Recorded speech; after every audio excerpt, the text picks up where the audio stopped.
video, we're going to try a new game. I haven't played it yet. Don't know what it's going to be like. As you can see on the screen, it's What Remains of Edith Finch is the game. We've just got it, and hopefully it'll be an interesting one. Wow, it's quite loud.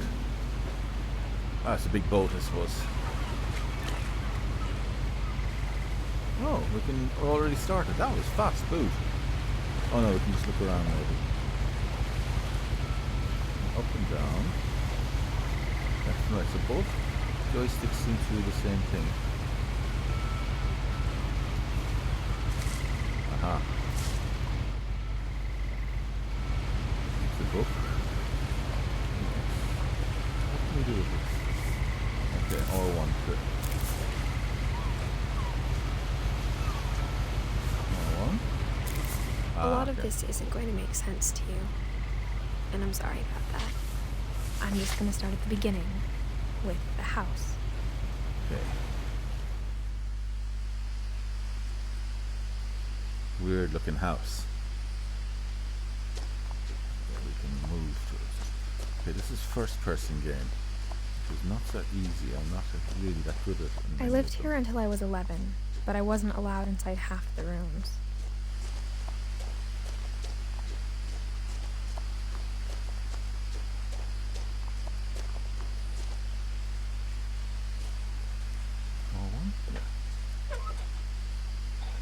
Inside the mailbox were bills from 7 years ago, marked urgent, open immediately.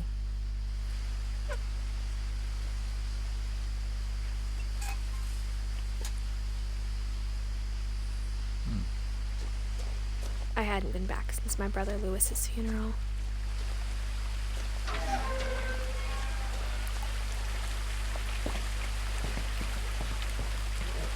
In her will, my mother left me a key, but didn't tell me what it unlocked. Maybe she thought I'd know. Or she thought the mystery would be enough to bring me back. Okay. The Finches. Is that a way down there? Or should I go in the path? Choices. Let's go this way. I think that's probably a shortcut.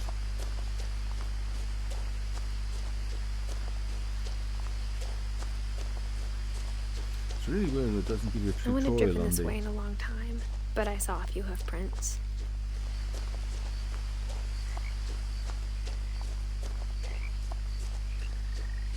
There's no tutorial on the controls, you just have to figure them out as you go along.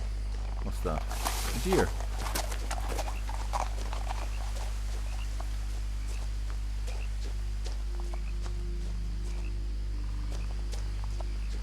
The truth is, even after I inherited the house, I never thought I'd come back to it. But now I had questions about my family that only the house knew the answers to.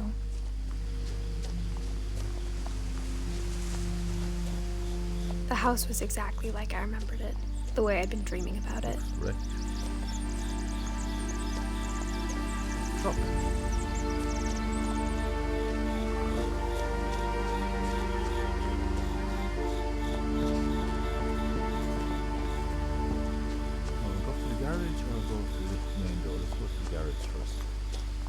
As a child, the house made me uncomfortable in a way I couldn't put into words.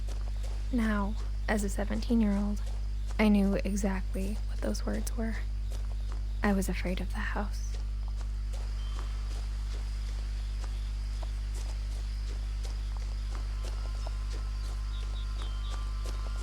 Side door? Oh, there's a flap here. Crawling through the doggy door used to be a lot easier when I was 11.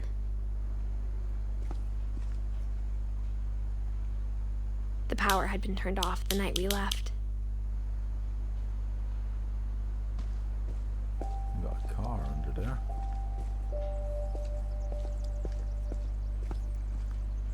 Nothing in the freezer. Tool bench.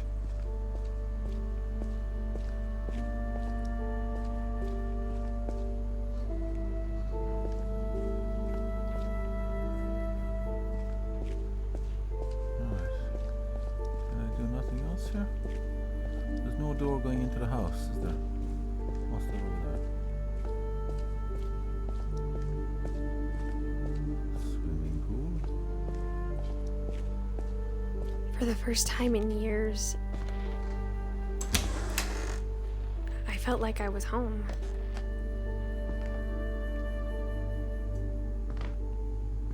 But instead of a family, there were just memories of one.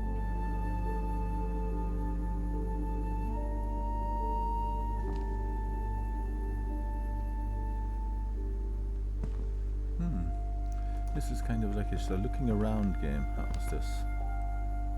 Like how after Lewis started working at the cannery, we all got sick of eating salmon. Except our cat, Molly.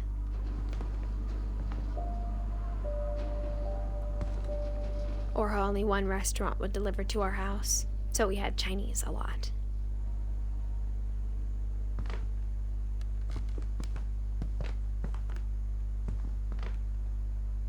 Nothing in the house looked abnormal. There was just too much of it, like a smile with too many teeth.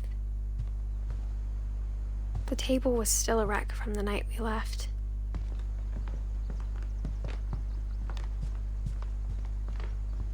My mom was the only one of us who could imagine Great-Grandma Edie living in a nursing home. It was like a bomb had gone off, killing everyone but sparing the furniture.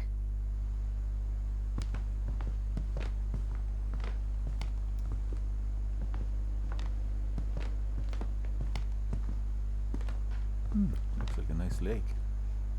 Even the fireplace had a story. Edie told me the bricks came from the original house, after it sank.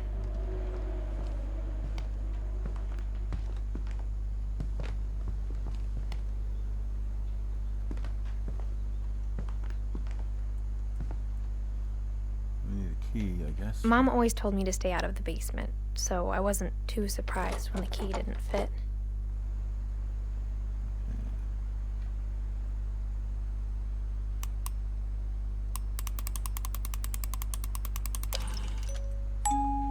Great-Grandpa Sven built a music box for Barbara, along with the rest of the house.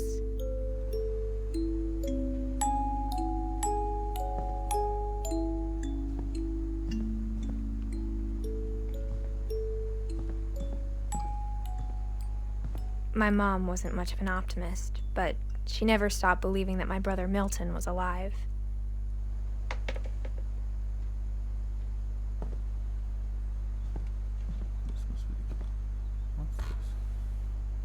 Edie told me once that every Finch who ever lived is buried somewhere in the library.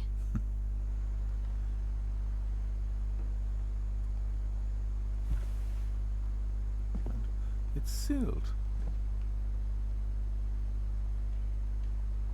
Stair lift. After Milton disappeared, Mom sealed up all the bedrooms. Then Edie retaliated and drilled peepholes.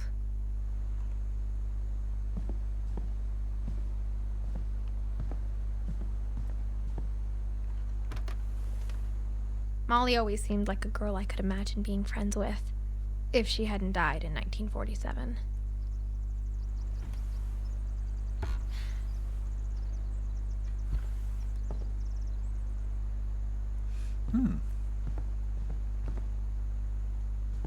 I spent a lot of time playing in Great Uncle Walter's room. Lewis told me there were secret passages, but I never believed him.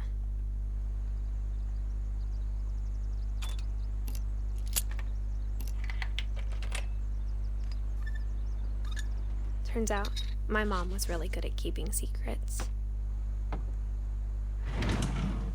Now it was time to find out what my mom had been afraid of.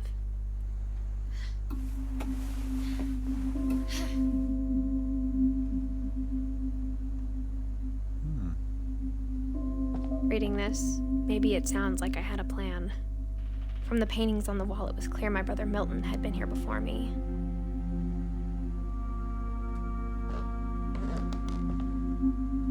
But I had no idea what was behind that door.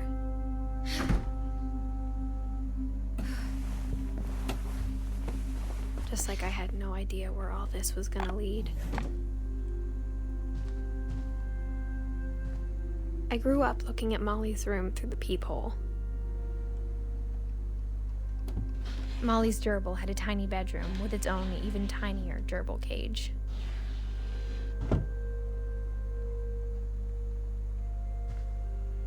Being inside for the first time, I felt like I'd stepped behind a painting. I would expect it to be more moldy.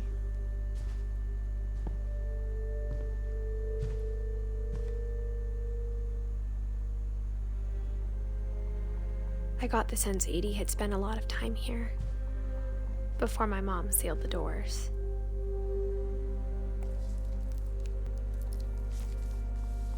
December 13th, 1947. Dear Diary, I'll be gone soon, but I wanted to tell somebody about what's gonna happen. It started when Mom sent me to bed without dinner. I woke up and I was starving, so I looked around for something to eat.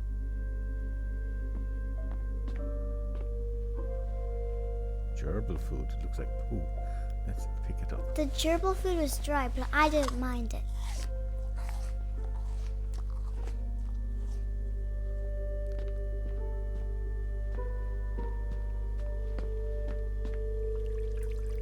The fish.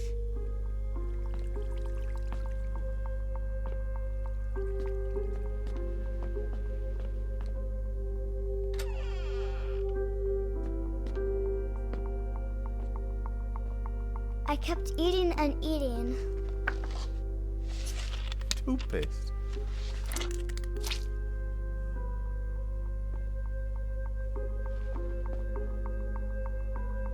I ate a lot of things that night. Ugh. They're poisonous, aren't they?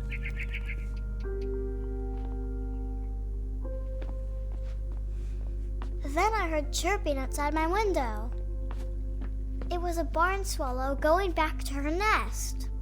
I reached out for her.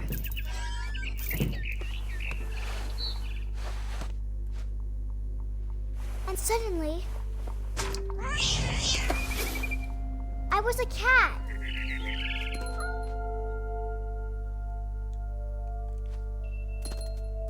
I tried to be quiet, but the bird was really scared.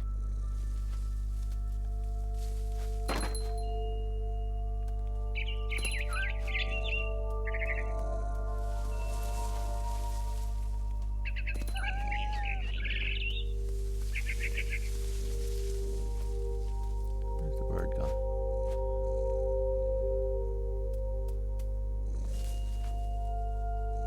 I can't see it anymore. Let's jump onto there. No.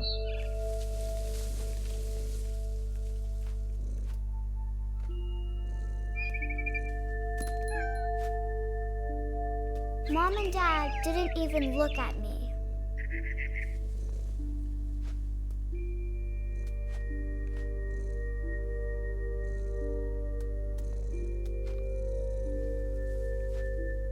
Birdhouse.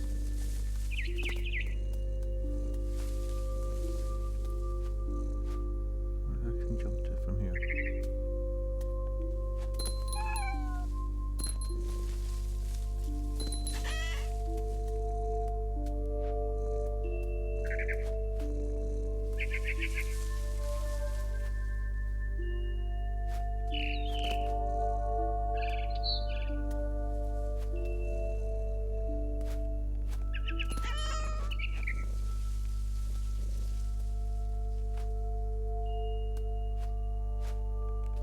I jumped and I almost got her.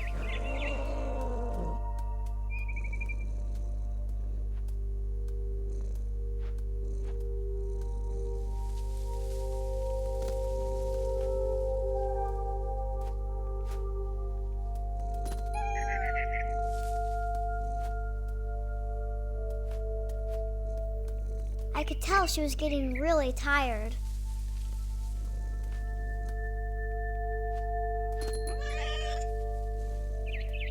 Where is she?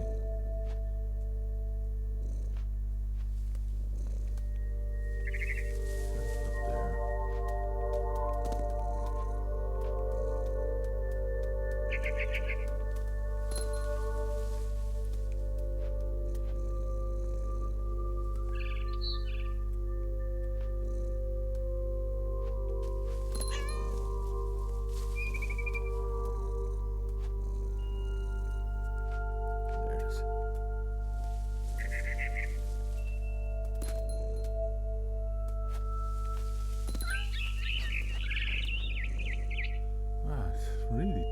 up Now I was up in the big tree.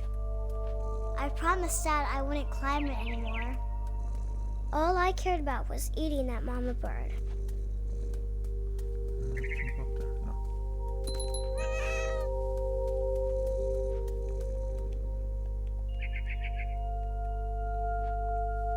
It's really hard to jump.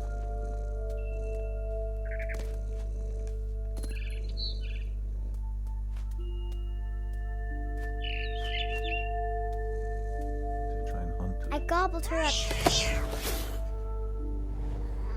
and fell. and suddenly I was an owl. First, all I heard was the wind. Then I heard little teeth nibbling in the grass.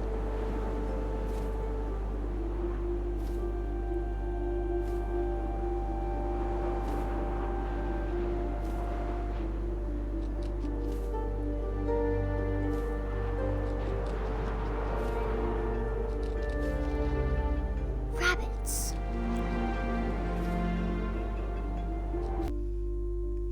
Okay, we're back again after that interruption and pause, so let's play again.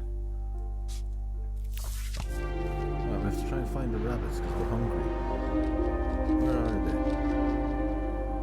Rabbits. Oh, there's the thing.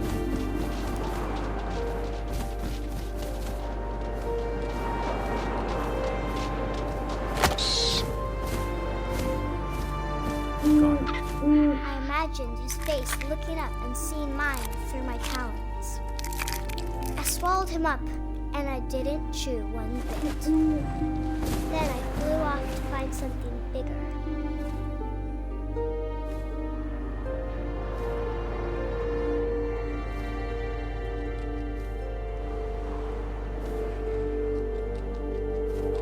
A mama rabbit. Where?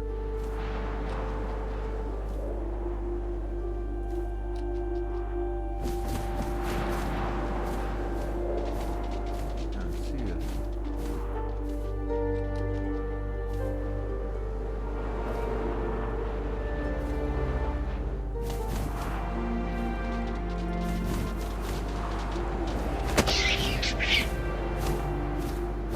She was almost too big to carry.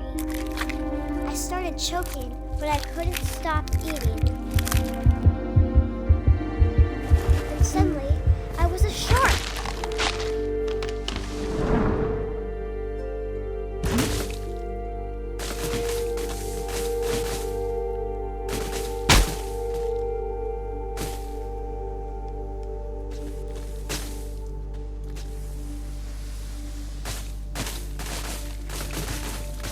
How the hell am I supposed to control this?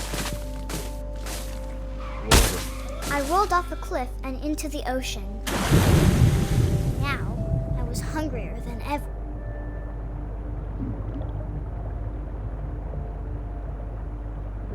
She's got a wild imagination, this girl.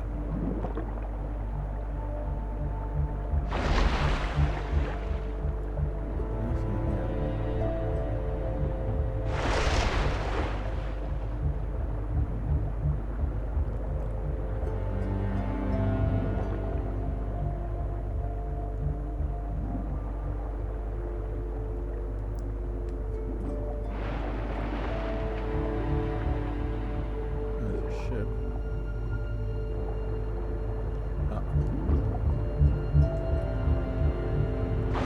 I wanted fat, juicy seals.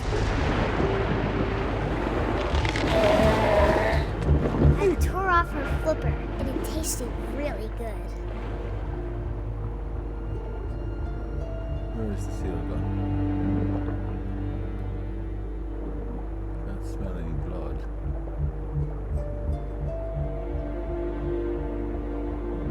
There.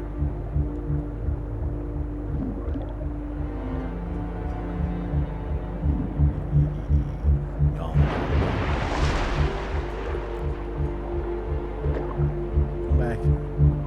Hey, dinner, dinner, dinner. I grabbed on tight. But I was so hungry, I jumped out of the water. When I opened my eyes, everything had changed.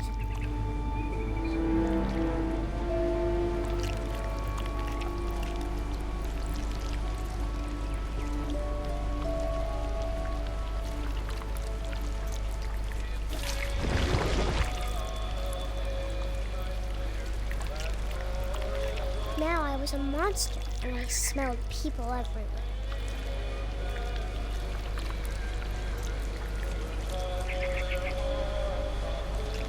That is quite hard to control.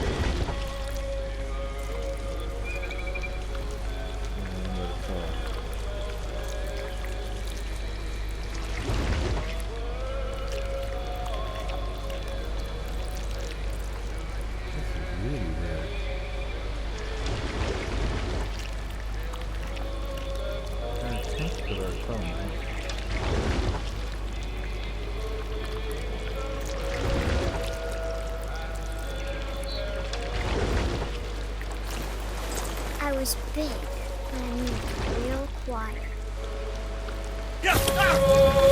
Whoa! That could be a shock.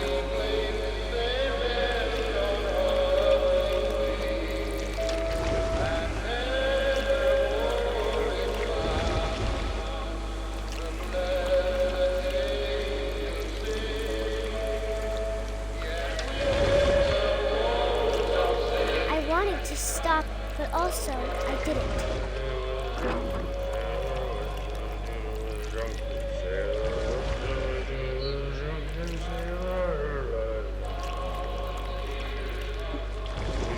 Belly was rusty, his belly was rusty, his belly was rusty, razor.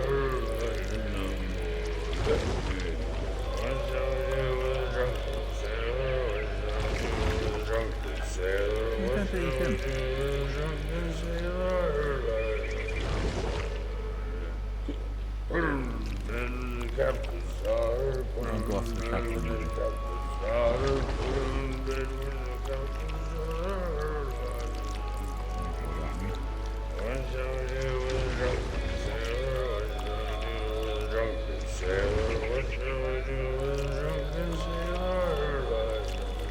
Can't go up to it.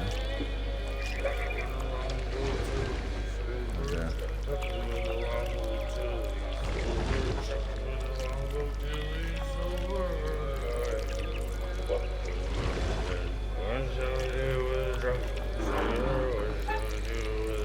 After the last passenger, I was still hungry. And across the water, I smelled something new. Something I had to have, so I swam towards it.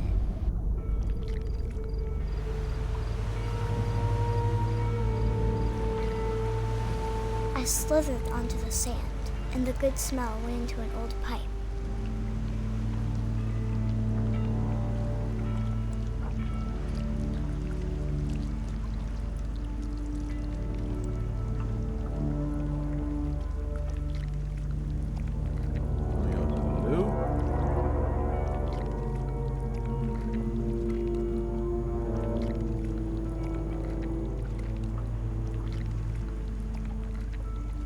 I got closer and closer. There, it's a bit.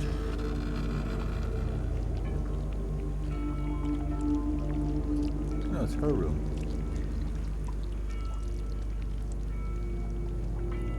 Fish, is it? All my stomach started growling.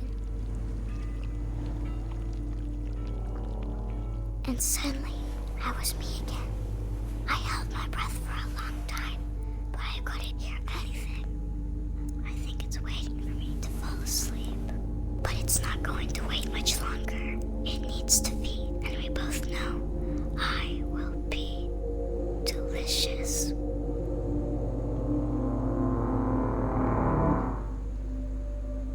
That's some imagination.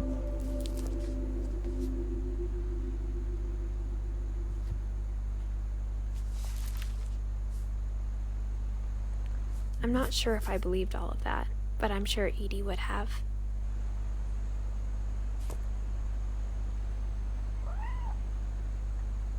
She was only 10 when she died.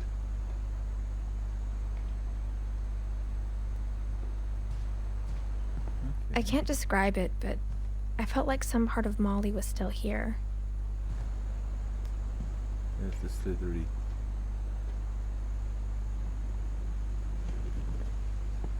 There's the shark.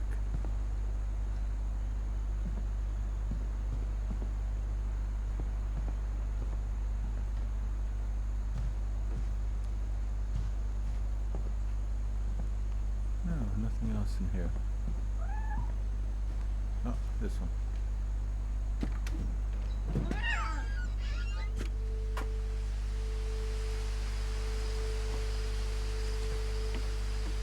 This will be obvious later, but my mom never told me any of these stories. Edie would have, but Mom didn't like bringing up the past. Though, when we adopted a stray kitten, she was the one who named it Molly.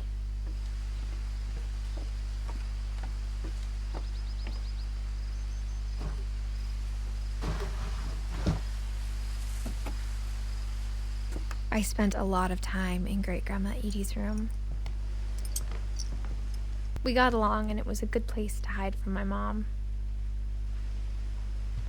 Louis died a week before we left, but Edie had already started to memorialize him. Her room was like a museum. For 500 years, the Finches have been famous throughout Norway for their fortune and misfortune. Odin Finch buries the latest victims of the family curse, his wife Ingeborg and their newborn son, Johan. On January 7th, 1937, he set sail with his family and his house, hoping to leave the curse behind. But 40-foot waves off the coast of Washington send the house and Odin to the bottom of the sea. Odin's daughter Edie, with husband Sven and baby Molly, step ashore on their new home, Orcas Island. Odin Finch is the first to be buried in the new family cemetery. His daughter Edie is already dreaming of a new Finch house.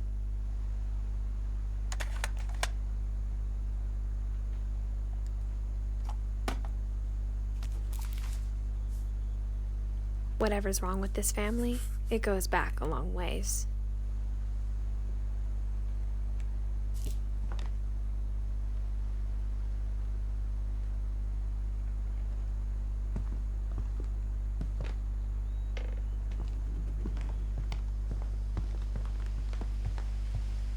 When Edie told people Sven was killed by a dragon, she could also have said he was building a dragon-shaped slide that collapsed.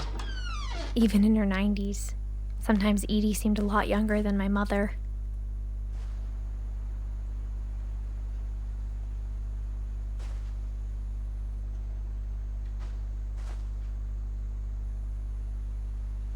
The only trace Grandpa Sam's first wife Kay left on the house was the pink bathroom.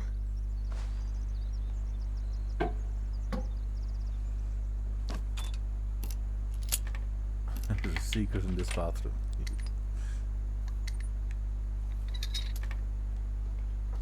There's a secret in this bathroom. It's in the last place you would look. It isn't in the cupboard. It's hidden in this book.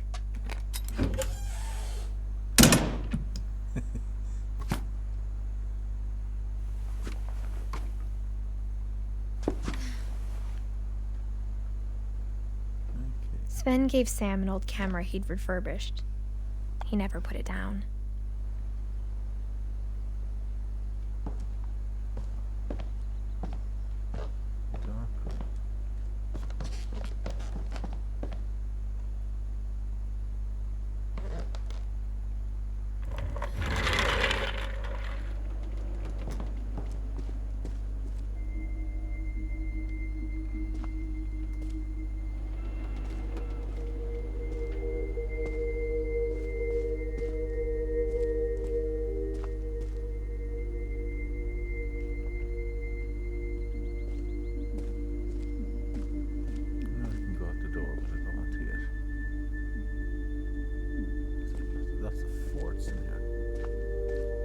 I knew Grandpa Sam had a twin,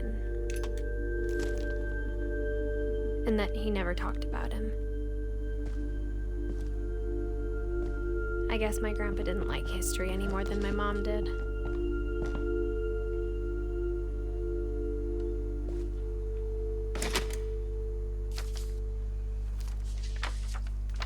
How I Want to Remember My Brother by Sam Finch.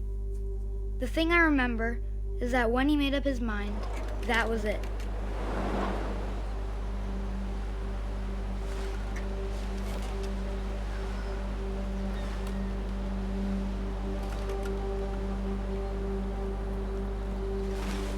My brother said he'd die before he ate another mushroom. And he did. At Barbara's funeral, we swore we'd never be afraid again. And he wasn't. I think Calvin always wanted to fly. Sam! Calvin! Dinner's ready! Coming! But that day, he finally made up his mind to do it. I told him going around was impossible. Maybe if I hadn't said that,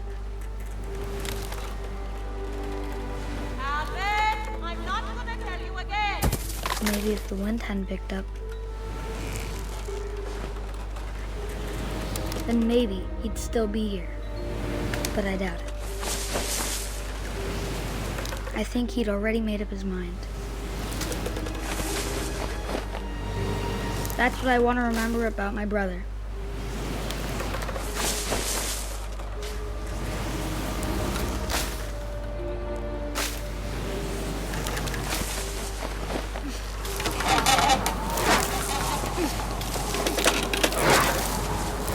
That's the day he made up his mind to fly.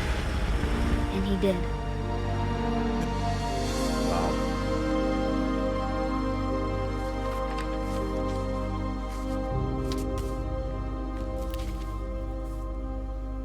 Calvin's story felt strangely familiar. When I was younger, I remember trying to do the exact same thing.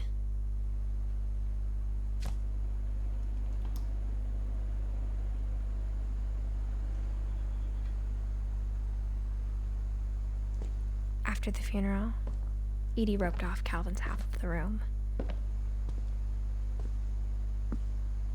Mom said Grandpa Sam enlisted at 18 and never set foot in the room again.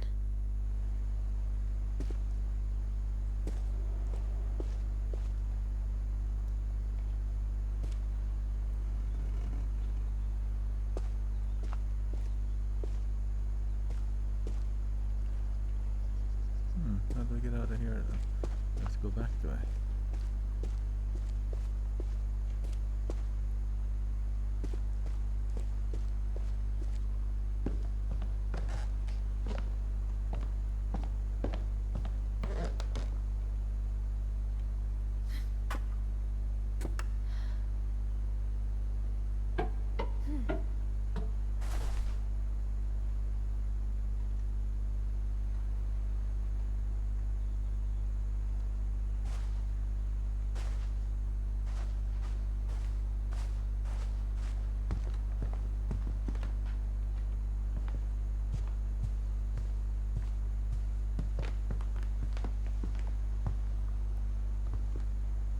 Sealed.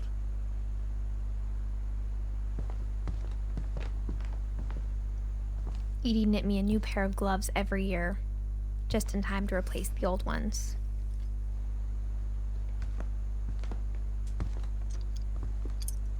That's where I came in, wasn't it?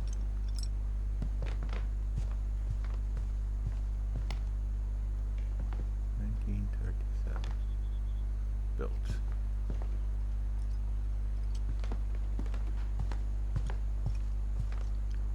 Let's see what to do at the moment.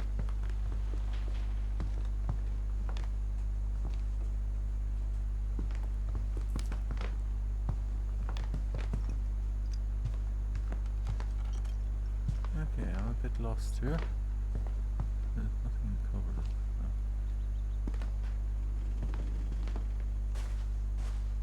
Definitely can't get through that door. That's sealed as well.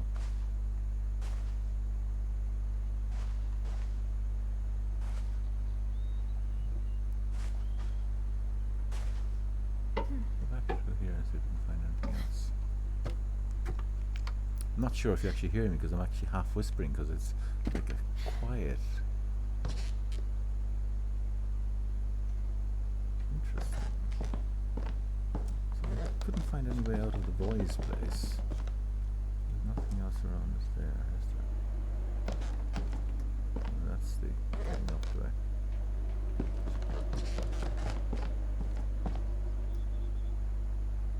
That's what our brother meant.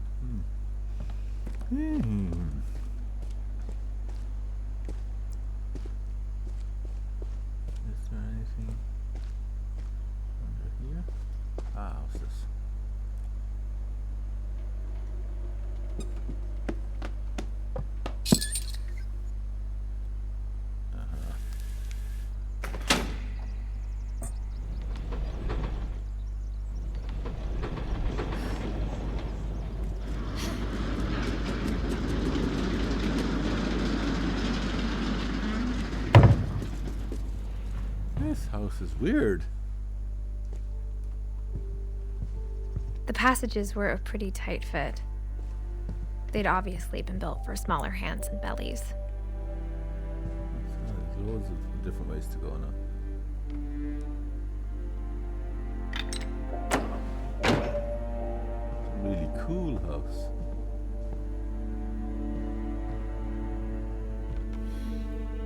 Barbara was a child star for 2 years, until America grew out of it.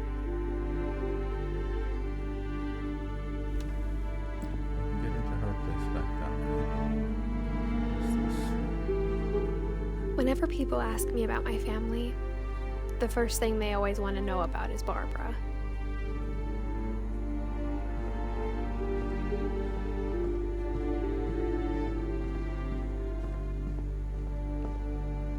We're back to here. That's where the grandpa's room again, isn't it? Yeah. That's where we went through first. Well, let's go to back to Barbara's and go back in that little holy thing.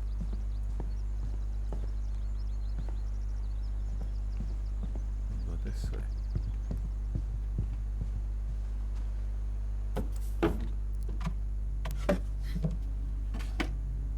Growing up, I always thought of Barbara as a child star.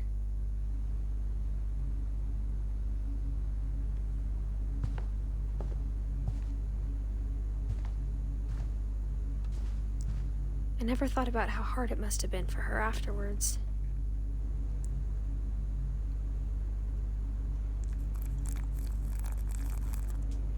Just having a sip of drink, but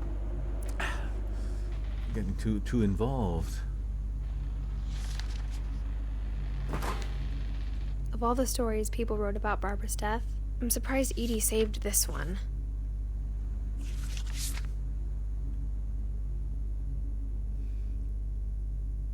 Old Jack here with another ghastly tale inspired by America's most unfortunate family.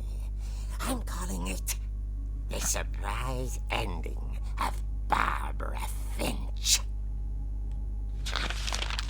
As a child star, Barbara was famous for her scream.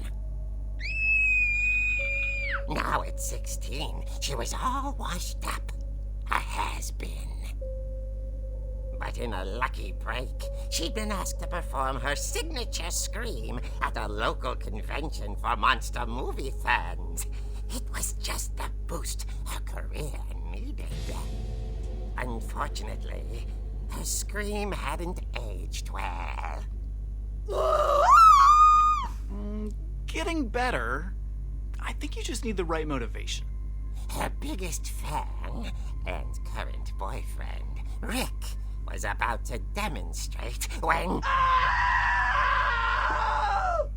Now that was a great scream. It was Barbara's father, Sven. He'd slipped into a table saw and had to be rushed to the emergency room. So Barbara got stuck babysitting her youngest brother, Walter. Her convention comeback was cancelled. Okay, I'm hearing frustration, but I'm not hearing terror. What if I tried... A gang of hoodlums in Halloween masks have been terrorizing Orcas Island tonight. Police are urging residents to... That came from the basement. You're right! Also, I loved your delivery on that. Why is your basement door locked? Because my dad likes making puzzles and secret passages. There's a key hidden in the music box. The secret is to keep winding and winding until finally the key pops out. Thanks, babe. I'll be back in a sec. 20 minutes later, Rick Oh, we know how to get hadn't into the returned. thing. So Barbara went to look for him, right on cue. She reached for the music box. And as she wound the key, she listened for Rick, but the house was silent.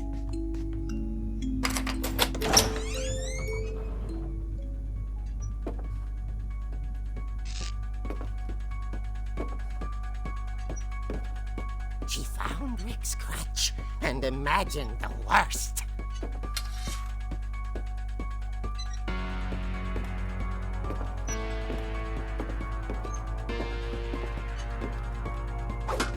The gang's leader is the infamous Hookman killer, Dr. Carl Hamill, who impaled and then ate his family 10 years ago tonight.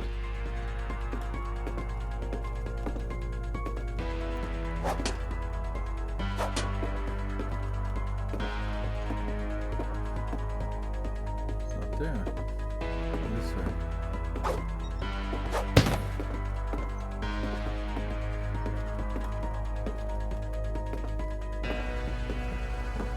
Fridge. The old fridge rattled and grew still. Oh dear!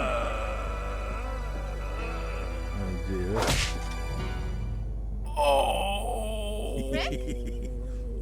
Barb, relax. I was just trying to scare you to help you find your scream. Well, I'm not scared, Rick. I'm furious. Then act furious. All I'm getting from you now is that you're hurt and confused and you're... She threw him out, but she kept a little something to remember him by. Barb, have you seen my other crutch? And she was still holding it when she fell asleep watching the Late Picture Show. Hours later... Barbara! Walter, what's going on up there? Ah! Okay, I'm coming up, but if this is a trick, you're dead, Walter. And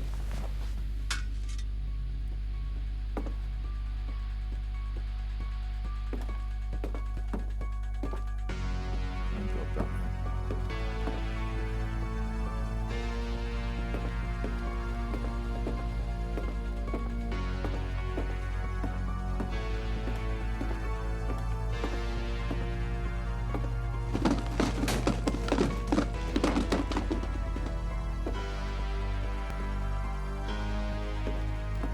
That's where it's Walter, isn't it?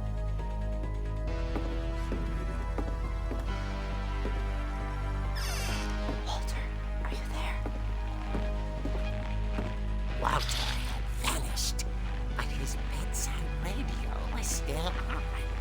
Orcas Island police describe the man as 6 feet tall, with a steel hook for a hand. Residents are urged to lock all doors and windows and notify the police of any suspicious activity. Barbara turned, saw the hook man, and was speechless. He was quite smashing.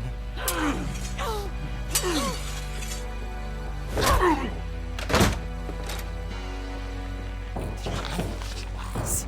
He couldn't get enough of Barbara. Okay, Barbara, there's gotta be another way out of here.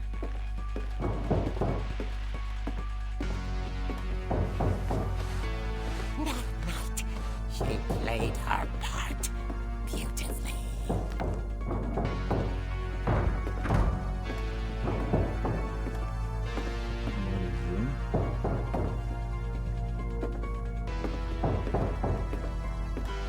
Molly's door hadn't been opened in years. The hinges groaned.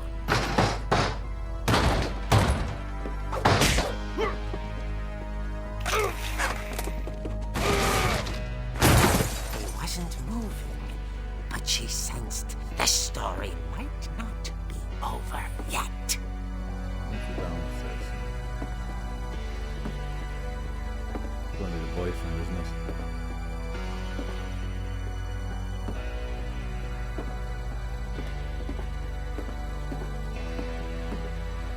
The hookman had vanished. She listened for his breathing, but all she heard was...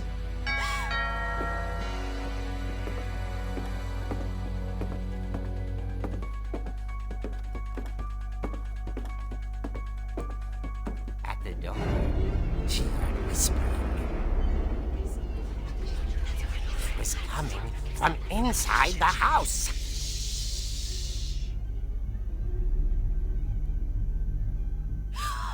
Oh dear.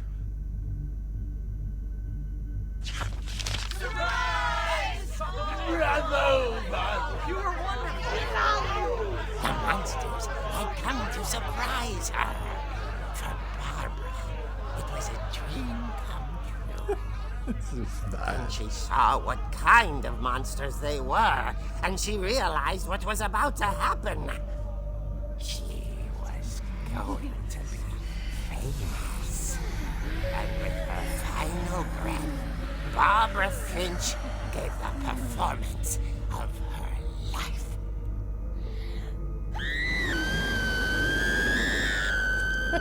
I wasn't there myself, but I hear Barbara was magnificent. Poor girl. She had a taste for stardom. But unfortunately, so did her fans. Of course, the police blamed it all on poor Rick, who disappeared the same night. And little Walter? Hiding under his bed the whole time. He took it all pretty hard, but that's another story. As for Barbara, tucked inside the music box is all they ever found of her. Her ear. Now that's what I call a real eerie tale. That's corny.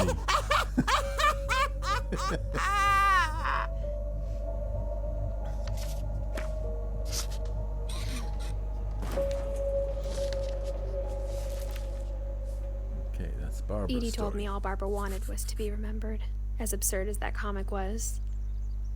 Maybe what Edie saw was a happy ending.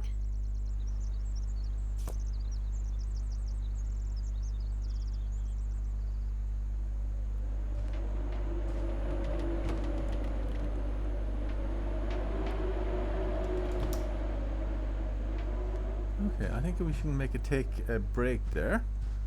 Oh, what's this? Otherwise you're gonna get... Oh, that's when we go back out from there. Alright. I guess now I know why Mom didn't like me playing with the music box. Because we can go to the basement and die.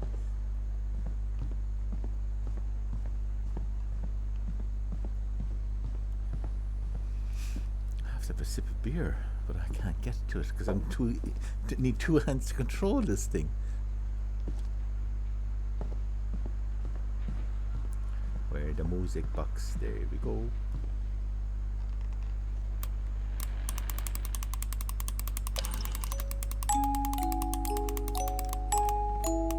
Oh.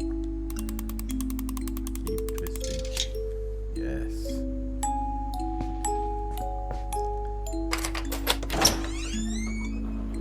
We're in.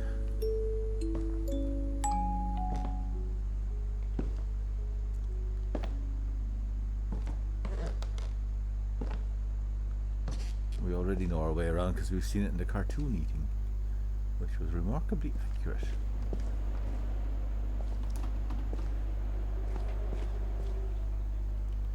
I wonder why this was hidden away from her as a child, because there's should be no problem in the basement. Mom said the basement was off limits, unless I wanted another tetanus shot. Oh, because of the rust on the blades, probably.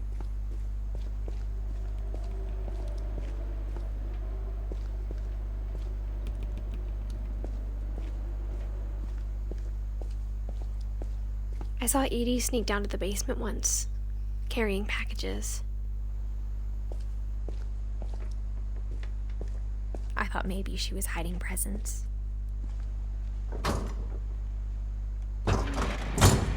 It turned out she was hiding a lot more than that.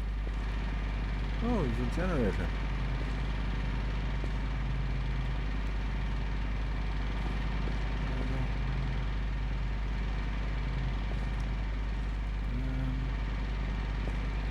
Not bad.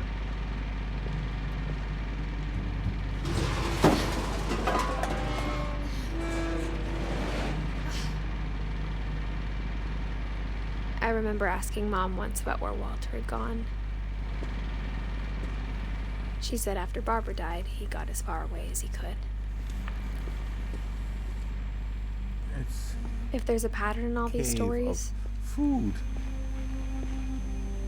I think it's that none of us has gotten very far.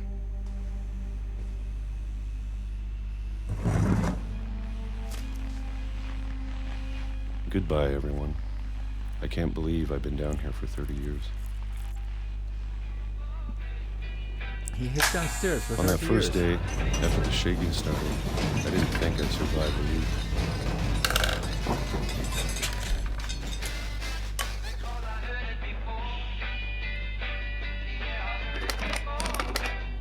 But after a few days, I settled into a routine. That's what kept me sane. Having a schedule, living for today. I always expected to be dead tomorrow. But if you wait long enough, you get used to anything.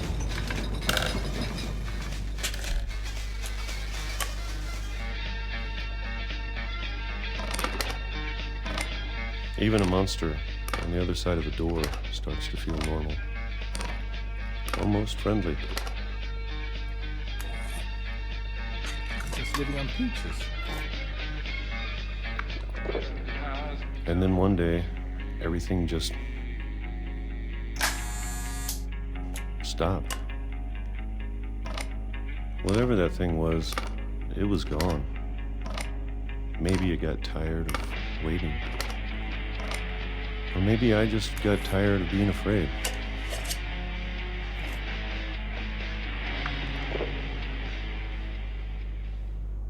It's been a week now, the longest in 30 years. I'm done waiting. I have to leave. Well, I still can.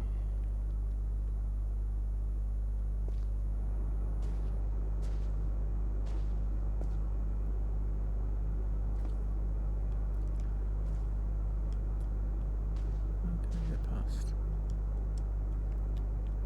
No. Let's go to the window then. Oh, there. There we go.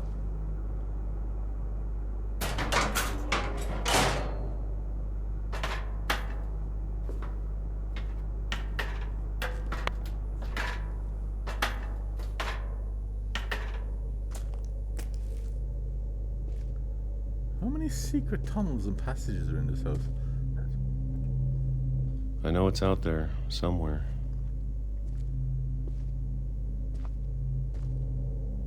Whatever killed Barbara and Molly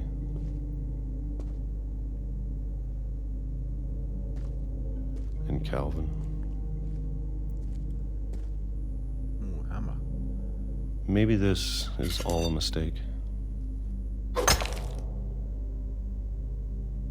But I need to stop living the same day, even if it kills me.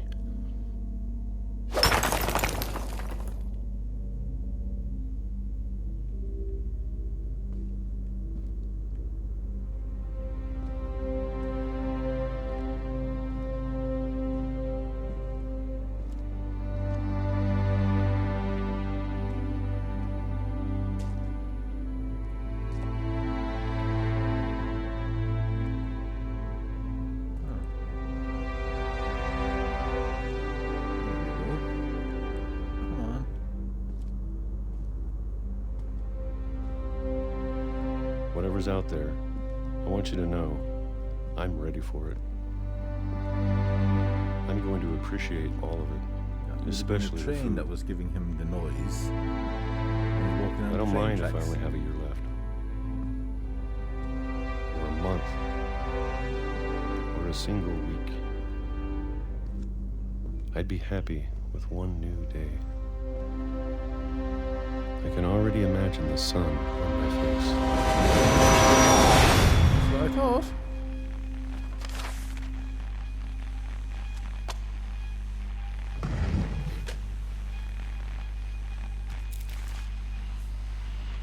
Walter died when I was 6. I can't believe my mom never told me he was down here.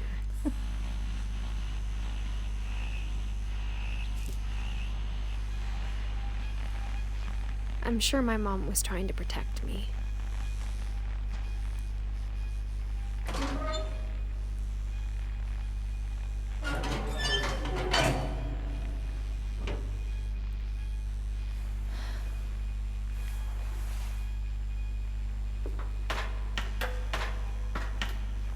Maybe she was afraid I'd end up like Walter.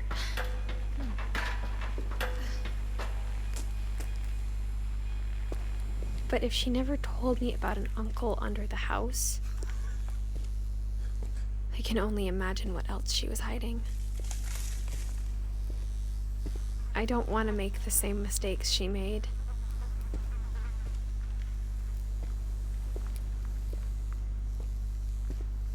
Trying to bury something that's still alive.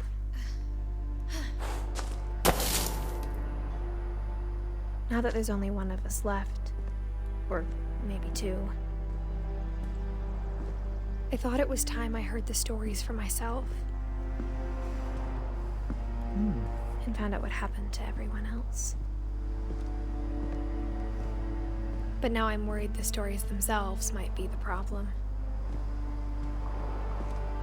Maybe we believed so much in a family curse, we made it real. Walter's grave.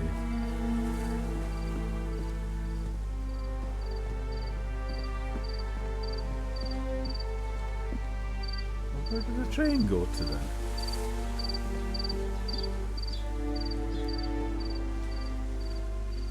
I don't know if I should even be writing this.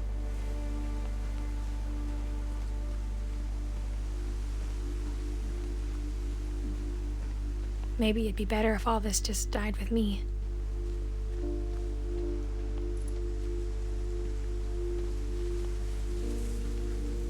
But I thought you should know about your family.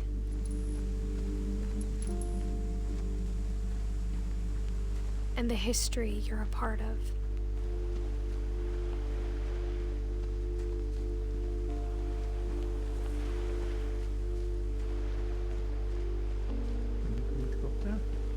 We go for a swim.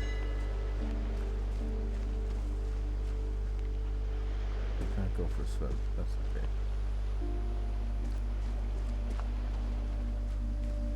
Just come down from there. Let's go this way, so just... Though to be honest, I feel as lost as you probably do right now. I think the people in these stories believed them, for what that's worth.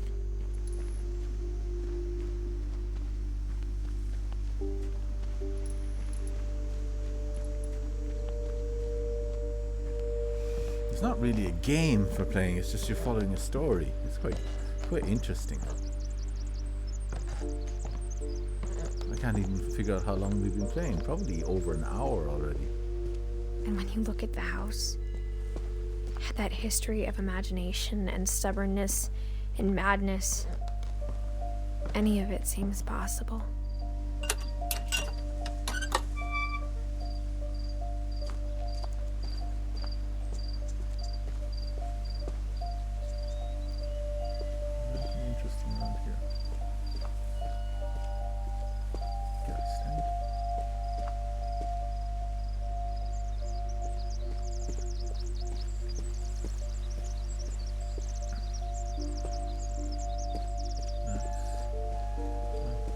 I think we've been surrounded by death for so long, we've just gotten used to it. What kind of family finishes building a cemetery before starting the house? The dead one. It's embarrassing for me to admit this, but the pet cemetery made me more uncomfortable than the human one. 3 of the gerbils were mine, and 2 had been my fault.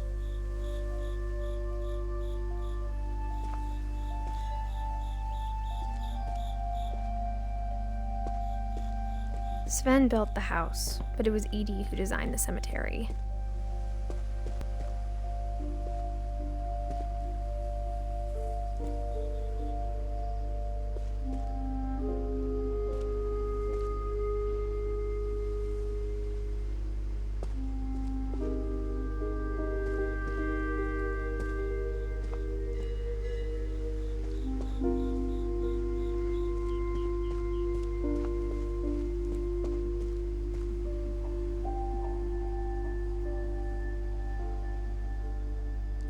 Supposed to jump off? Oh, there's a way up there.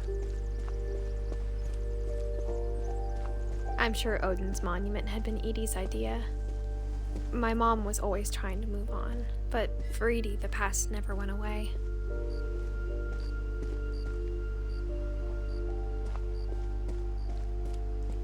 She could see it poking out of the water at low tide.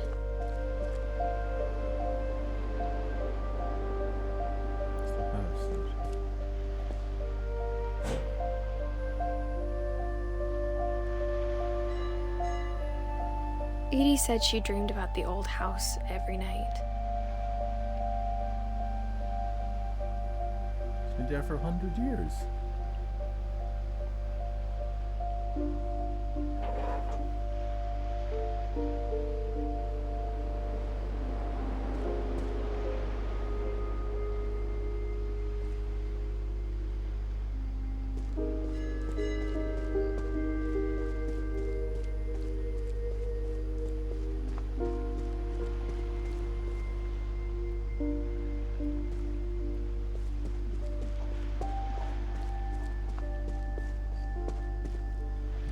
Wants to go, is there? Up here?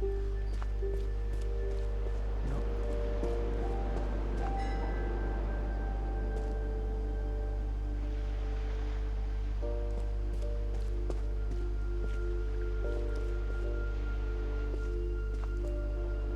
Quite a high top.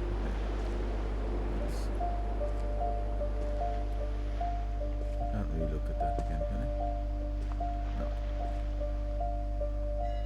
Okay. Where's the bell? Go back to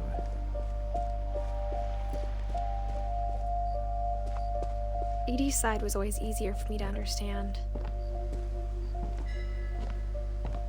But the older I get, the more I can see where my mom was coming from.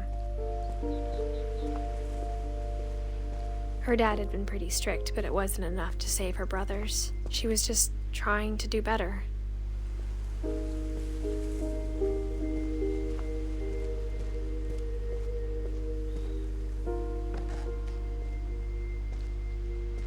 She lost 2 of her brothers, just like I did. I get why she tried so hard to protect us.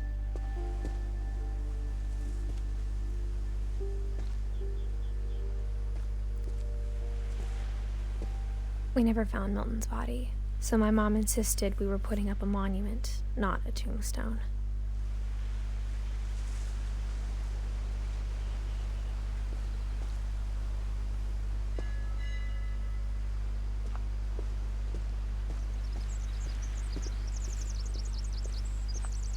There's so many things I wish I could ask my mom now. Part of me thinks this is what she wanted all along. For me to come back someday and find everything out for myself.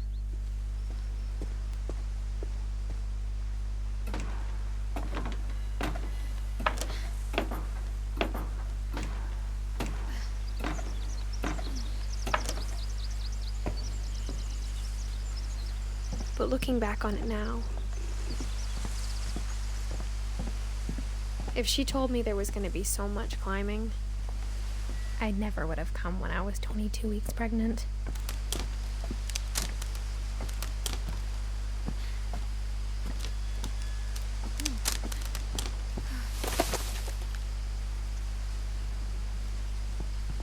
She's 22 weeks pregnant. She's climbing around. Okay, up here. No, there's a ladder on the other side.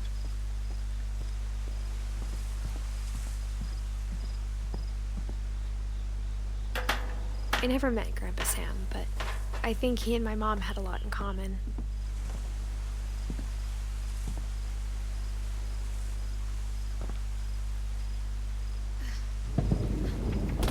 They were both pretty intense.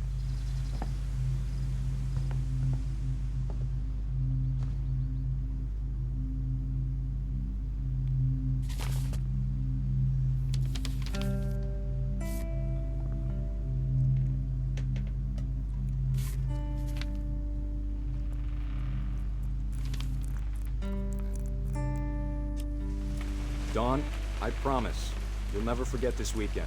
Yes, sir. These memories are gonna last a lifetime. Am I gonna have to shoot anything? It's a hunting trip, Dawn. Shooting is strongly encouraged. Shouldn't we be leaving? Just want to get a shot of you, Dawn, then we can take off. Not quite.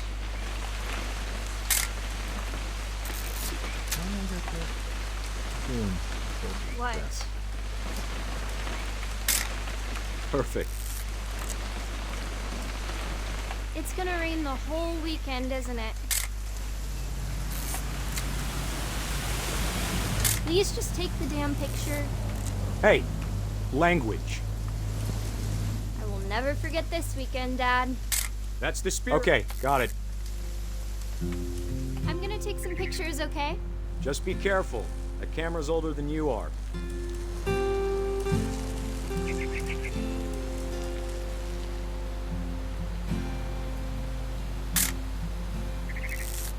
You're right, Dad. It's starting to clear up. Still freezing, though. Definitely should not have drunk all that coffee. Hey! That's a keeper. I'm just saying, I'm not always gonna be here, Dawn. You'll need to remember this stuff, if you want to survive. I'll be fine, Dad. You know who else thought he was gonna be fine? Some guy who died. Dawn, I'm being serious. I know, Dad. You're always serious. Doesn't being out here make you want to chill out? Well, to tell you the truth, I haven't been out here in 20 years.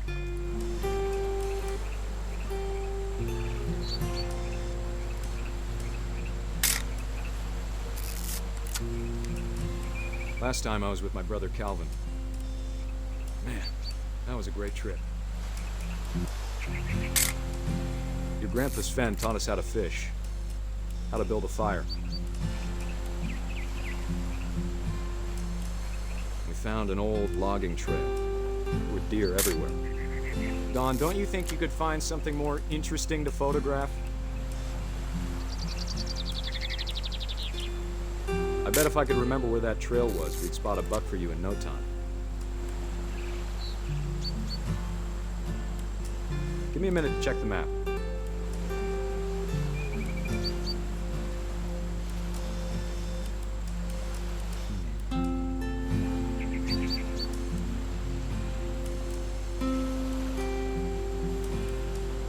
Let's see.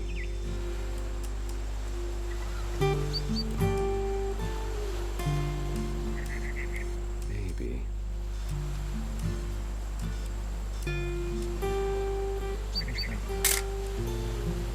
Or was it?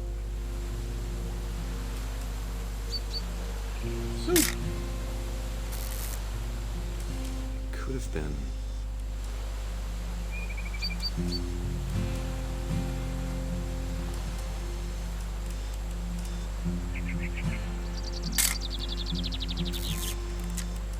Gonna have a film soon.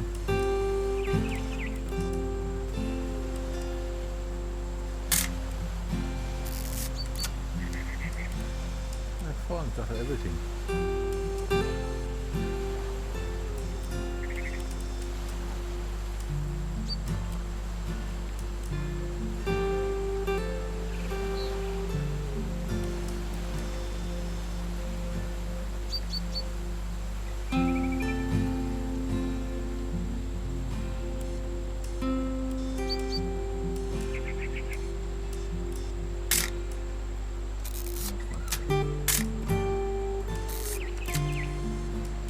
Dad! Good eyes, Dawn.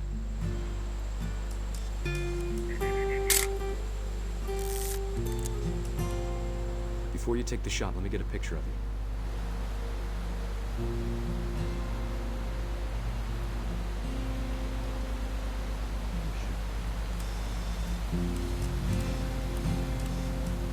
Dad, Let me get behind you. do I have to do this? Dawn, you don't have to do anything. But if you want to survive, you'll need to be strong.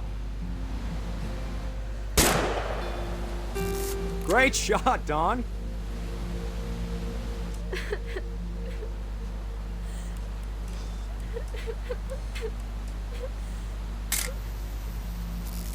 I'm proud of you, Dawn. Always remember that, okay?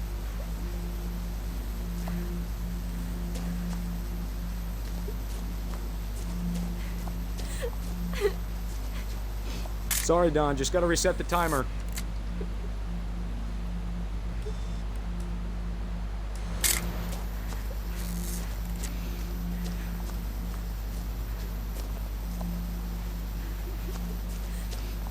Dad, it's twitching. I think That's it's totally normal, Dawn. Just focus on the camera. Try not to think about— Dad!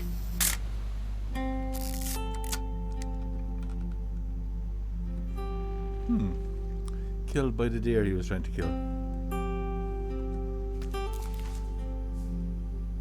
Of all these stories, that's the one I wish most that my mom had told me.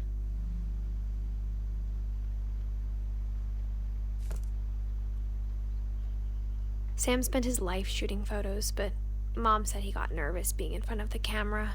I guess we're all afraid of something.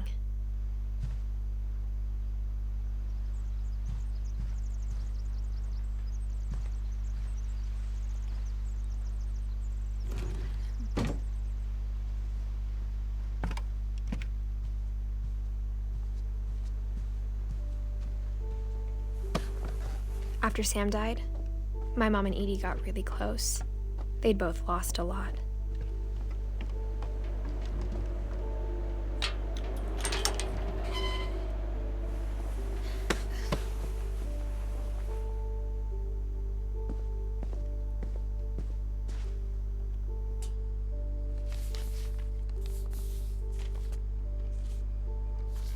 Dear Kay, do you remember the way Gregory used to laugh when he thought he was alone? Like something funny was happening, but only he could see it. I think he saw things the rest of us don't.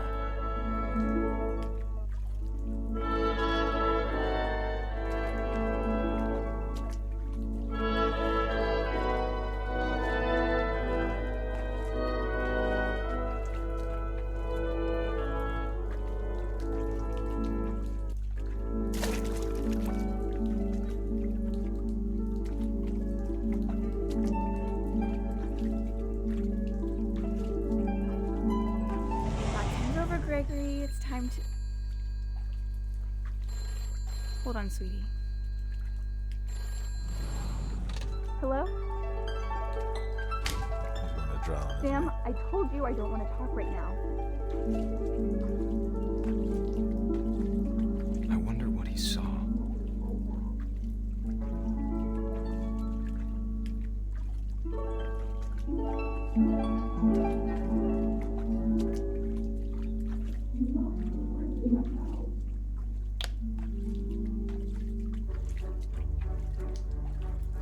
Reminded me so much of Calvin. Lost in his imagination. Whatever it was he saw, it sure made him happy.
Trying to get up on this shelf, I think.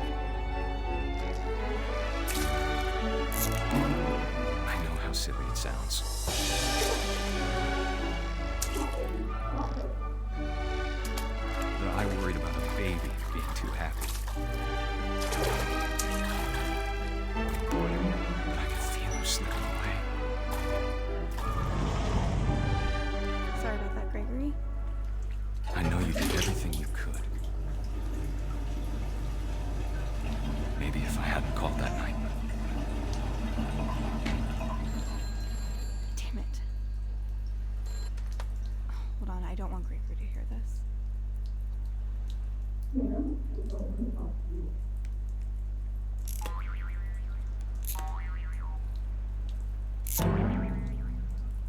I wish he could have told us about the world he saw.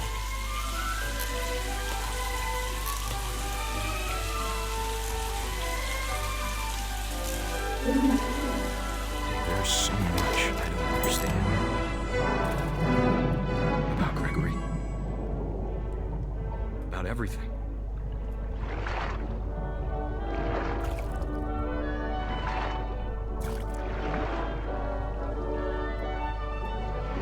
But I know what happened wasn't your fault.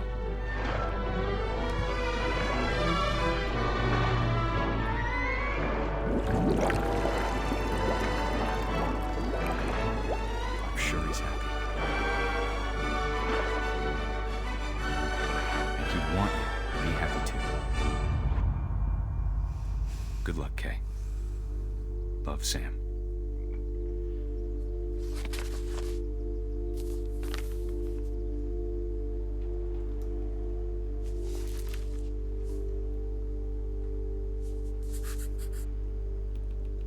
One-year-old drowned it. Wow. That's where we came in. There must be another way out from the over here. There's another punch bag. Climbing up.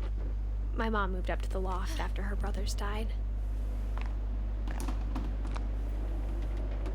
At the time, it was as far away as she could get.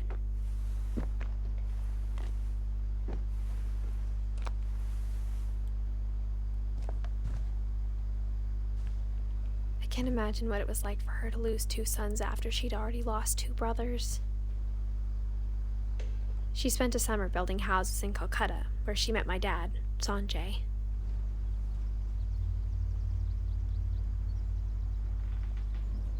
My mom moved to India a week after graduation and got a job teaching English. Louis was born a year later.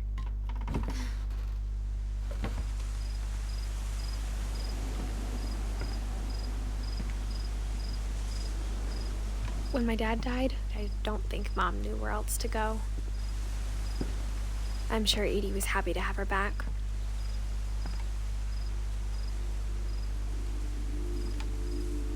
And to see kids in the house again.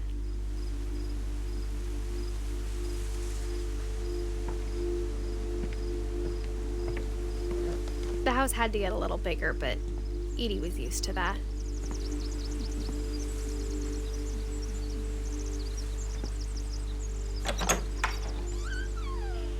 And for a while, things were good. Almost normal, but it didn't last.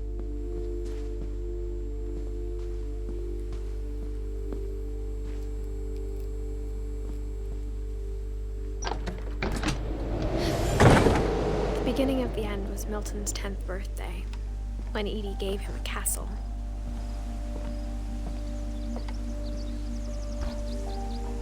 After Milton disappeared, the only thing he left behind was a room full of paintings.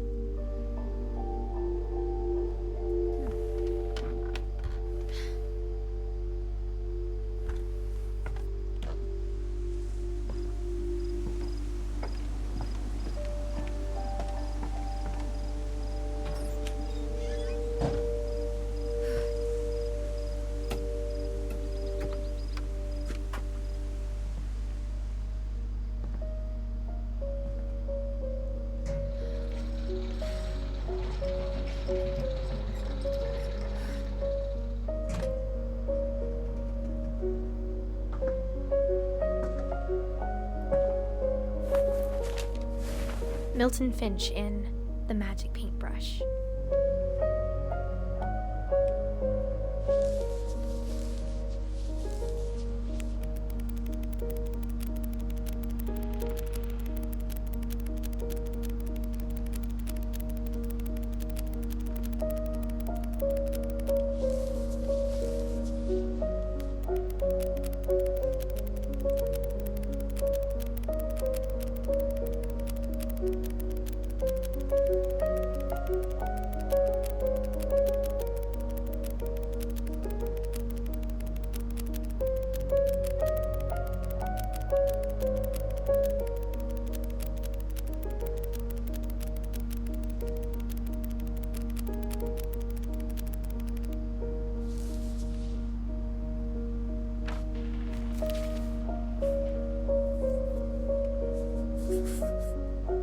was 4 when Milton disappeared.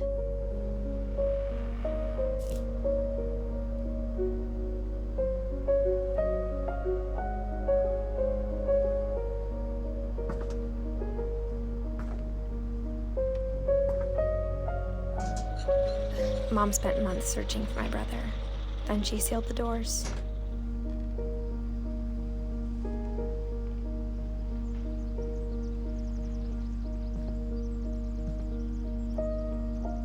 Whatever Milton had found in the house, Mom didn't want it getting out.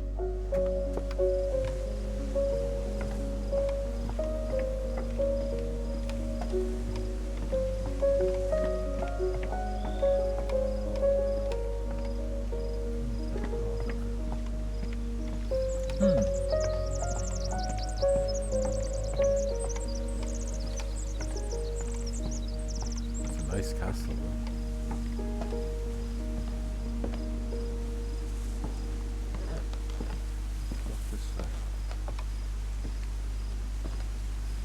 Mom definitely blamed Edie, but I think Louis blamed himself. After he graduated, he just spent more and more time in his room, until Mom got him a job at the cannery. Everyone always told me to stay out of Louis's room, except Louis.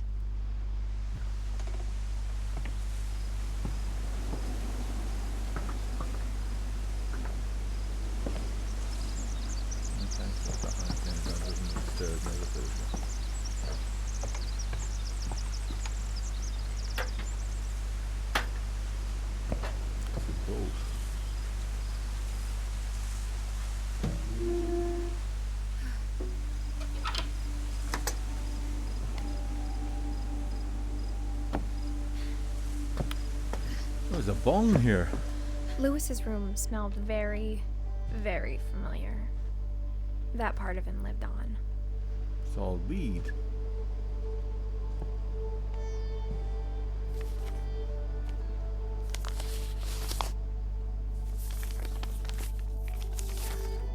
Dear Mrs. Finch, as Louis's psychiatrist, I can understand your desire for an explanation. As I see it, the trouble began in January, shortly after we convinced your son to seek treatment for substance abuse. Newly sober, I believe Louis first noticed the monotony of his daily life.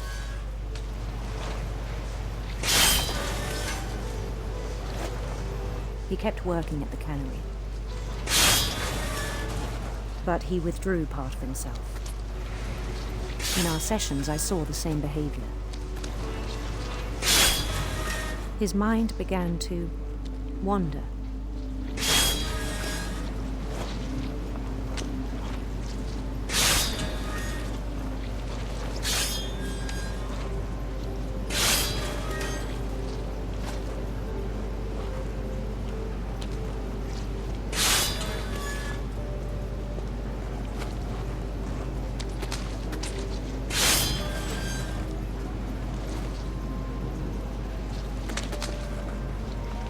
I asked him to describe it.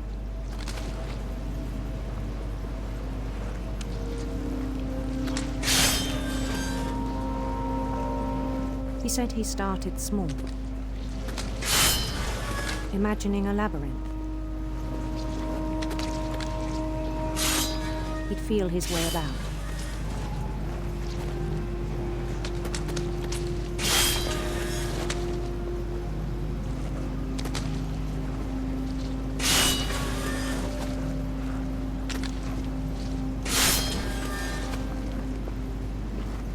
See it, no? It's really hard. The fish are getting into it. Get rid of that fish.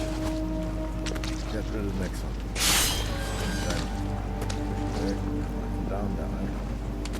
Then something moved. Bats. There's too many fish. And toads.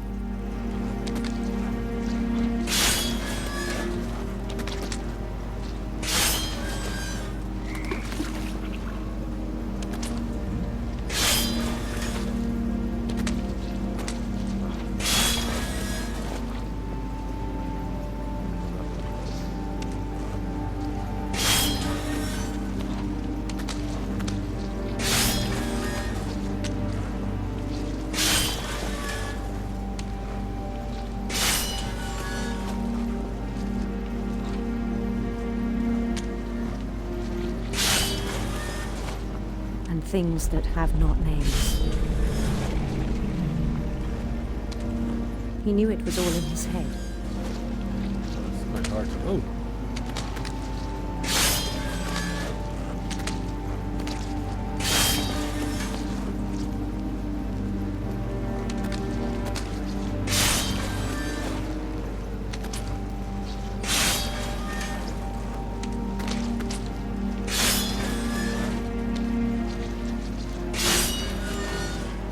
But he took it very seriously.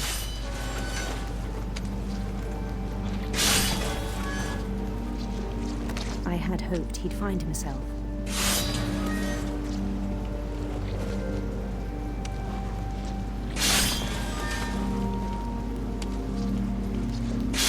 But he found something more.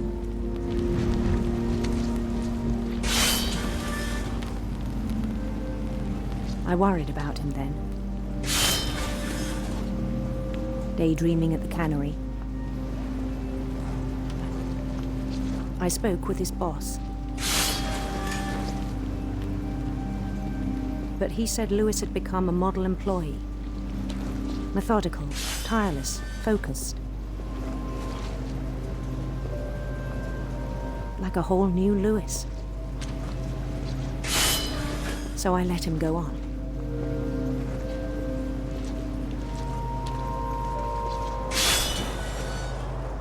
I even encouraged him. It seemed very promising at first. He told me he'd made a new friend.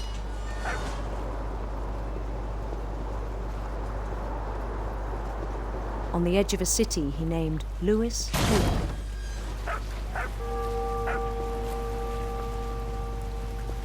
He built the city up slowly, brick by brick.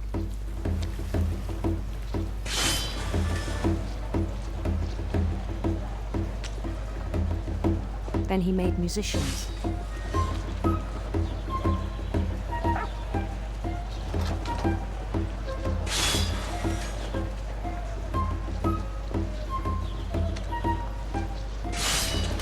And songs for them to play.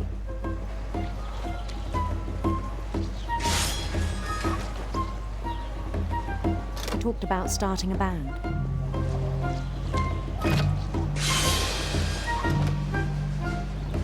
And he was always humming something. Every day his imagination grew stronger.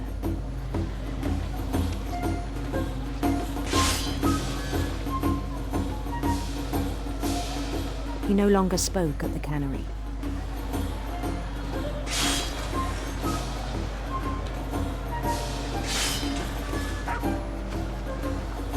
But his chopping was as reliable as ever. Then one day it struck him that all the cheering crowds, even the stones under his feet, were all in his imagination. So he could do whatever he wished.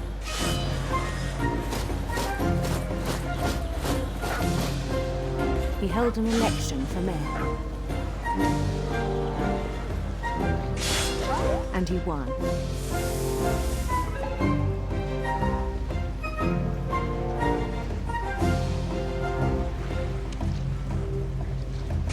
They begged him to stay, but his mind was already wandering. It became a game for him.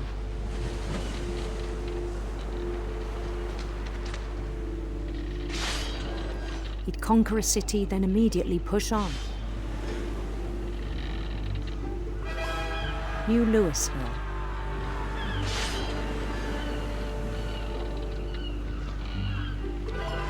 St. Louis. He started drifting away from our reality.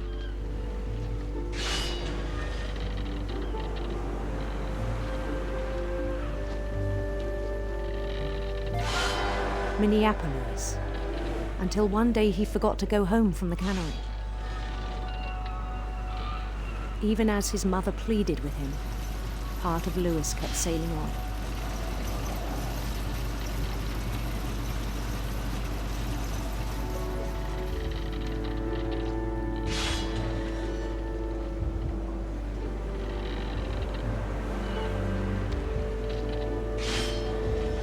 In Louisburg, he heard rumors of a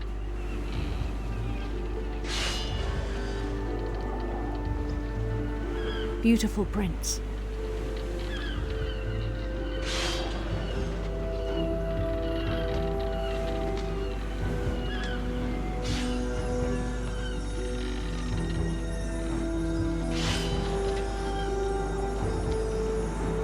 The prince was on his own quest for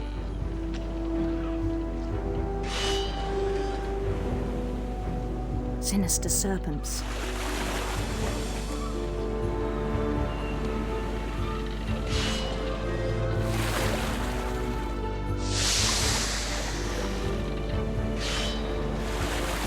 He followed the sound of his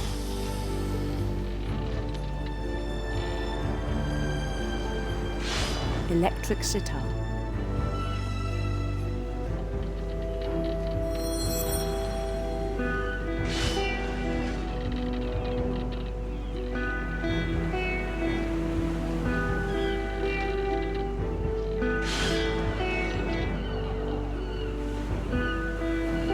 His chase led him to a golden palace east of the sun and west of the moon. Even then, his logic remained sound.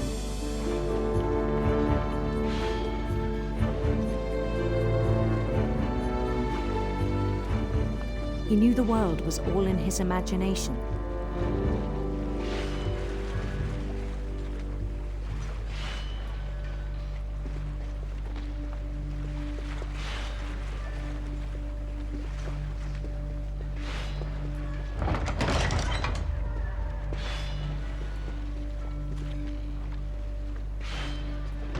But he was so proud of having created it.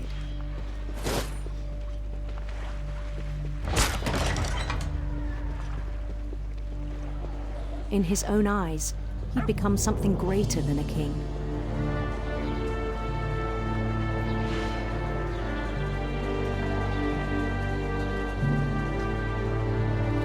For someone who'd never known success in the real world, I think it was overwhelming. And then it struck him that the real Louis was not the one chopping salmon, but the one climbing the steps of a golden palace.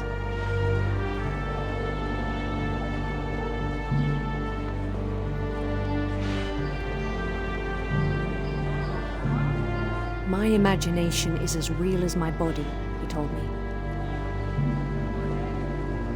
It was hard to argue with him.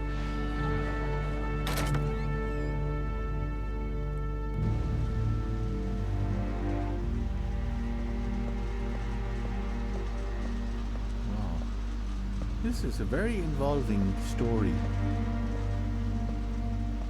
He began to forget the world we know.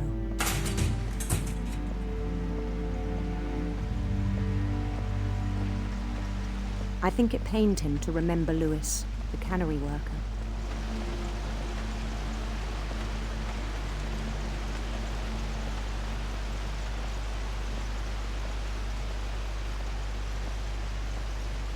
He began to despise the man with a royal contempt.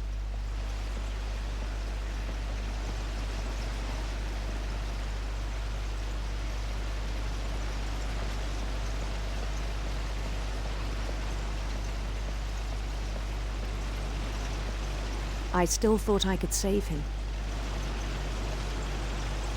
Even after he said he was being crowned king over all the lands of wonder. The palace would be packed with his companions.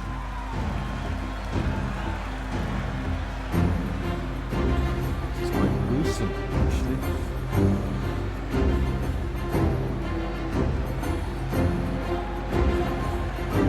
Including the wise Calico who'd insisted on inviting him.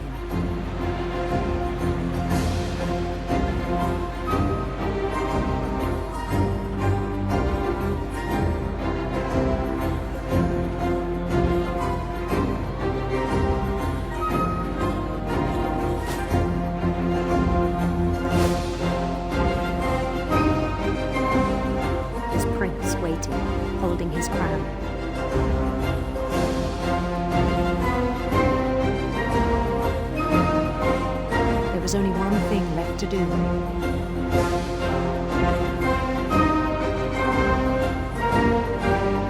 Getting very loud. Ah, yeah. Bend down his head.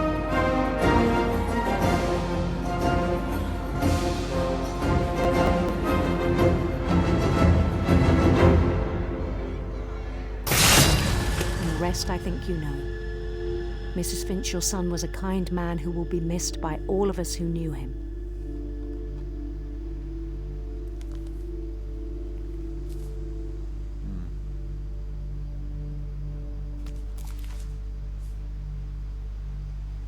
My brother was really cool. I wish you could have met him. We've done the whole family now already.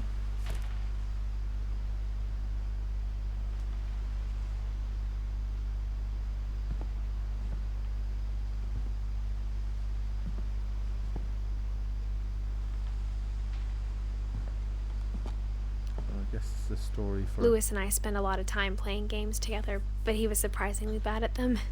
He died a lot.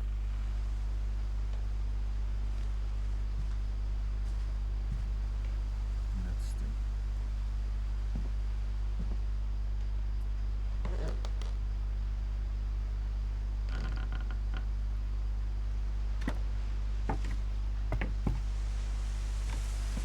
On the way back from Lewis's funeral, my mom told me to start packing. She waited until the day before we left to tell Edie. I'm not sure if she wanted to make it easier or harder.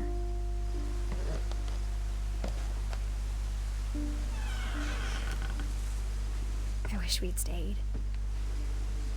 But I understand why we left.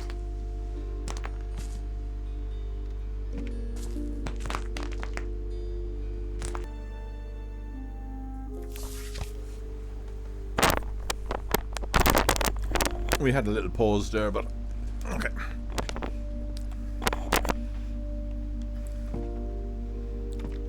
My mom ended up leaving everything behind.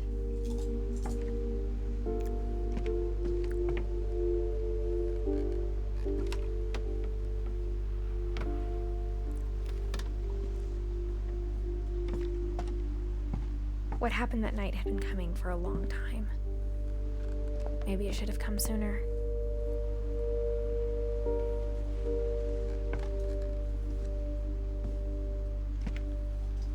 But it had to end one way or another.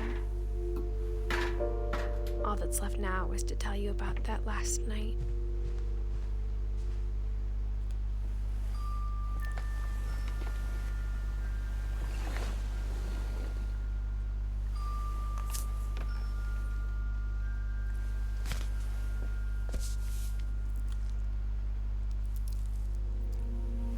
That whole last day, Edie just watched us pack and didn't say a word. Until supper, when she raised her glass and said, "To our final night together, and all our final nights apart." Grandma, you know what I said about alcohol. Some of your medications are very Edith, specific. I left a present for you in the hallway. Why don't you go open it? The grown-ups have to argue now. I'm sorry, you're right. We're all leaving tomorrow. Let's just enjoy our last... I'm not leaving. Edith, you're excused.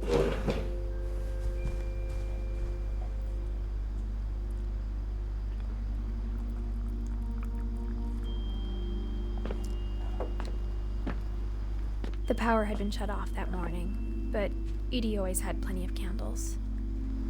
When my mom sealed the library, I don't think she knew about the other entrance. Or that Edie had a key to it.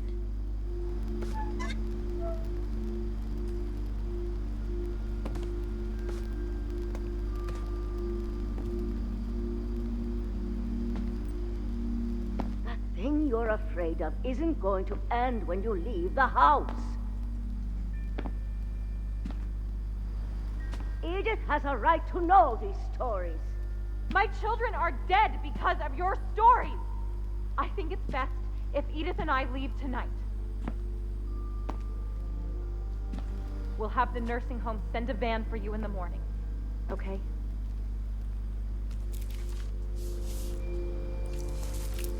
Dear Edith, there's so many stories I wish I could tell you. there's only time for one. This is about what happened on the night you were born. That night, the tide went way, way out.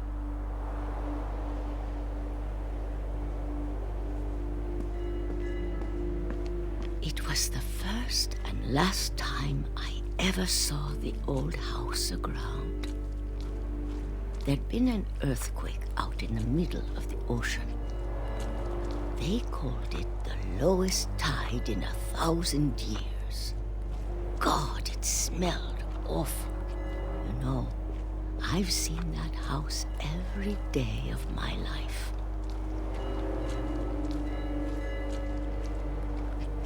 But I never thought I'd go back to it. When the fog rolled in, I lost my way.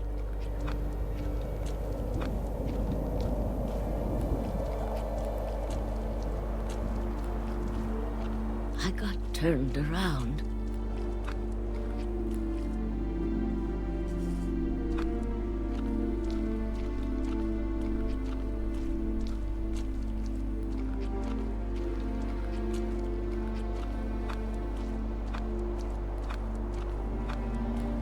For a while, I wondered. I started seeing things.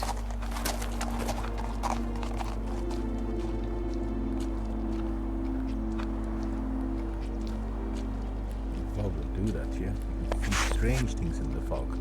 Things I'd forgotten had ever existed.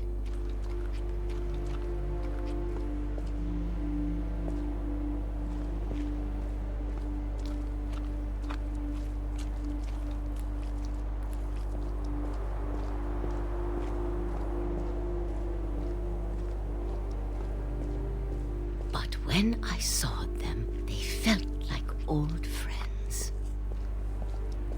That night, a lot of things came back to me.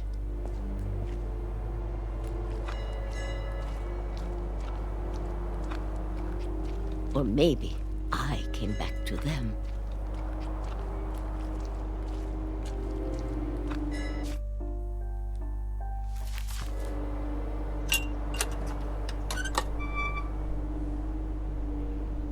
Things I can't explain, but that I need you to try and... Edith, what are you doing in here? It's mine. Edith! Mom, you're gonna rip it! Let go! I kicked and screamed, but Mom dragged me to the car. I never saw Great-Grandma Edie again. The next morning, the van came to pick her up, but she was already gone. After that, we moved around a lot.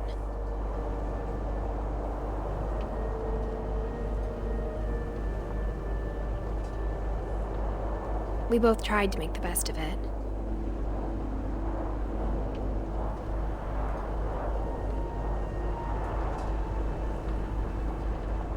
A few years went by.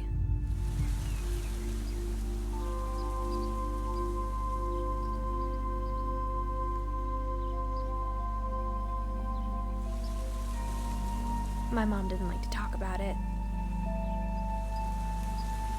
But she started getting sick a lot. The rest happened pretty quickly. She got better for a while,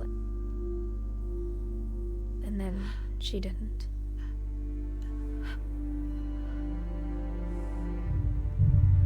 And then I was alone.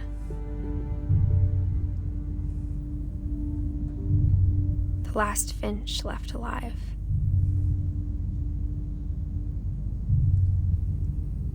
Until I found out about you. I'm still not sure what to tell you about all this. If we lived forever, maybe we'd have time to understand things. But as it is, I think the best we can do is try to open our eyes. And appreciate how strange and brief all of this is. This journal was supposed to be for you. but now I hope you'll never see it. I just want to meet you and tell you all these stories myself. But I guess if you're reading this now, things didn't work out that way.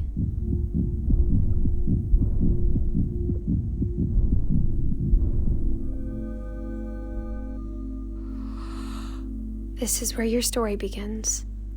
I'm sorry I won't be there to see it.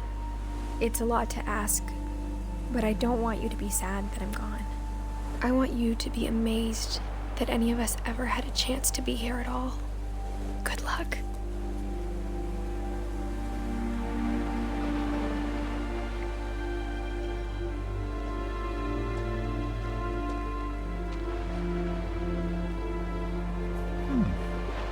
Strange ending. So it wasn't her playing the thing, it was the song.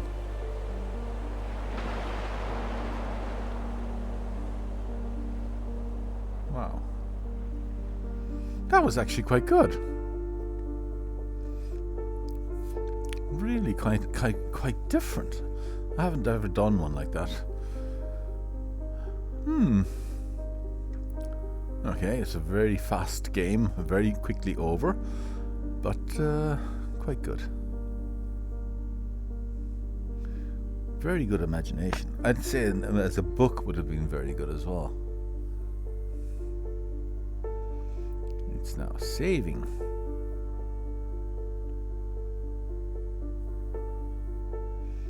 But it didn't tell how she died.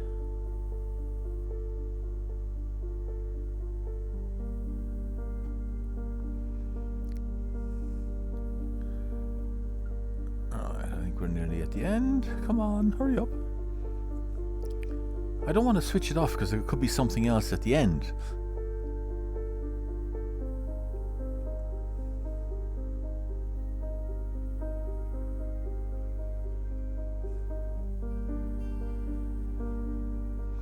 There's the bong.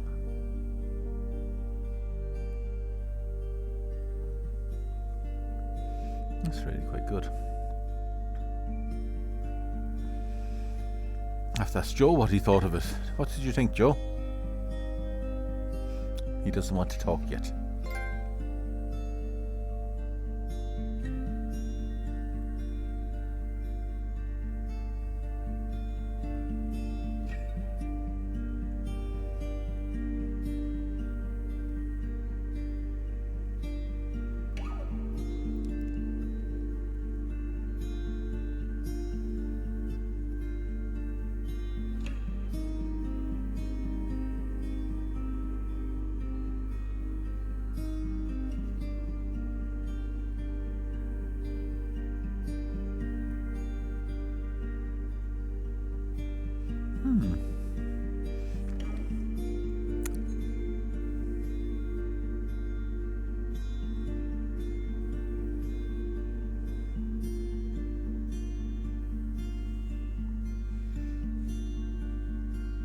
Or is it just credits the whole way?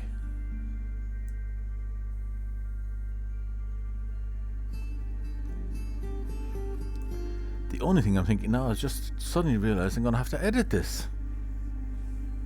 And upload it. But that should be fun too.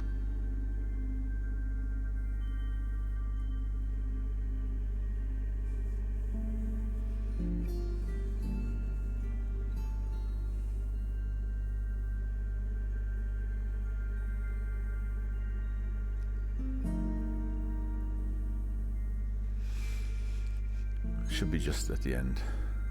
Come on.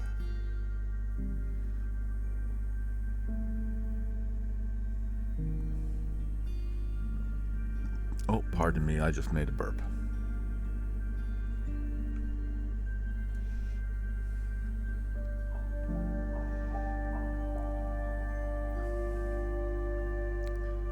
Right, lots of play testers. There must be something at the end.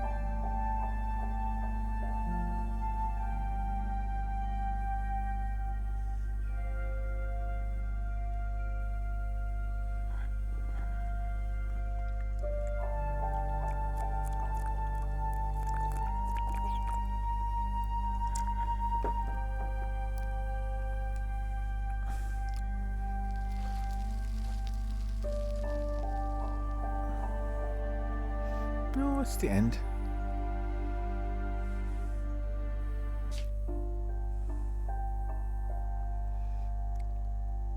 Okay, you can start again. Okay, that's it for this one. I will publish this a little bit later tonight. Hopefully, get it all done. But interesting. Very interesting. Okay, I hope you enjoy it if anybody watches it. Thank you.